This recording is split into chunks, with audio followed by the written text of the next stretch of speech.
சென்னையில் மூதாட்டியை கொலை செய்து உடலை துண்டு துண்டாக வெட்டி அடையாற்றில் வீசிய இளம் தம்பதியை போலீசார் கைது செய்துள்ளனர். சென்னை எம்ஜிஆர் நகர் மயிலை சிவமூர்த்தி தெருவைச் சேர்ந்தவர் விஜயா. 78 வயதான இவர் கட்டிட வேலை மற்றும் ஹோட்டலில் வேலை செய்து வந்தார்.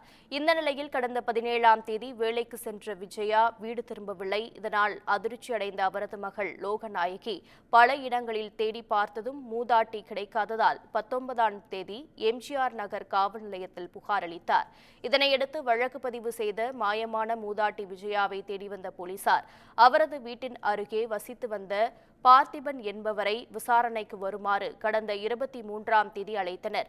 ஆனால் விசாரணைக்கு வராமல் பார்த்திபன் தனது மனைவி சங்கீதாவுடன் வீட்டை காலி செய்துவிட்டு தலைமறைவான நிலையில் சந்தேகம் அடைந்த போலீசார் செல்போன் சிக்னல் மற்றும் இருசக்கர வாகனத்தில் செல்லும் சிசிடிவி காட்சியை வைத்து விசாரித்து வருகின்றனர்.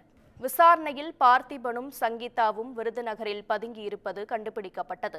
அதன் பிறகு சென்னை போலீசார் அளித்த தகவலின் பேரில் விருதுநகர் கிழக்கு காவல் நிலைய போலீசார் அவர்கள் இருவரையும் கைது செய்தனர். முதற்கட்ட விசாரணையில் மூதாட்டி விஜயாவை துண்டு துண்டாக வெட்டி கொலை செய்துவிட்டு உடலை மூட்டையில் கட்டி பைக்கில் அடையாற்றில் வீசியதும் அவர் அணிந்திருந்த தங்க நகைகளை திருடியதும் தெரியவந்துள்ளது.